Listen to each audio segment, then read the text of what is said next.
Hey, what's going on, guys? This is Styron, your tech Viking. Today I got Kevin, who's also a Viking, G-Riff the God, boss of all dons. straight up. And then I got the little Viking over here, growing some peach fuzz under his neck.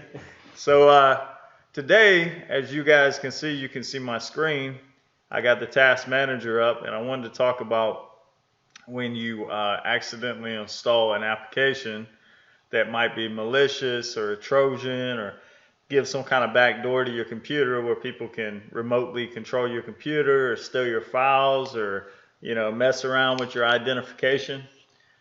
So if you ever have a chance, I'd recommend pressing function and print screen, or just print screen depending on how your computer's set up, after opening your task manager, right? Which you can see mine right here. It's got all kinds of interesting files here, right?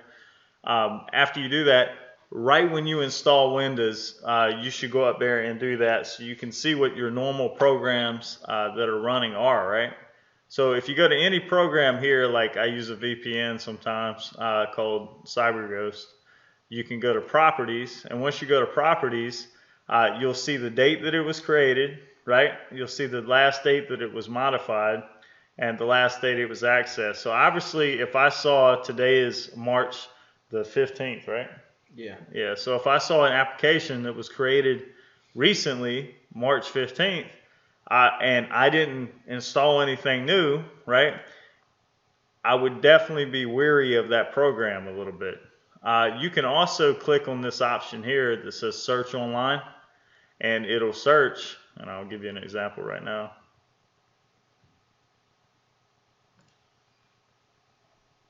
So if you click right here, it'll automatically search for it, and it'll tell you what that file is. So I know that I have CyberGhost on my computer, so therefore I know that it's not malicious software that's on my computer. Now, what do you think about that, guys? Yeah. Did you kind of have a good understanding of that? Well, yeah, and I think it's important to have, good security on your computer, know what's going on, and protect your identity and all kinds of things, Yep. And another thing that you can do is you can look over here and you'll see the power usage, and you'll be able to see how much of your memory is being used by the application. Obviously, if someone's on your computer remotely, you're going to see the app kind of be using up more of your memory and your CPU. So that would be a very good indication that maybe someone's messing around with your computer. Later on, I'll do a video on how NetStat works and how you can go up there and check and see what connections are incoming and outgoing on your computer. But until then, if this video was useful, I want you to like and subscribe. You guys got anything to say? You got anything to say, young Viking?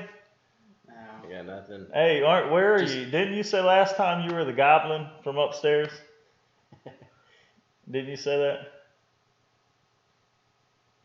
Is that still recording? It is. Yeah.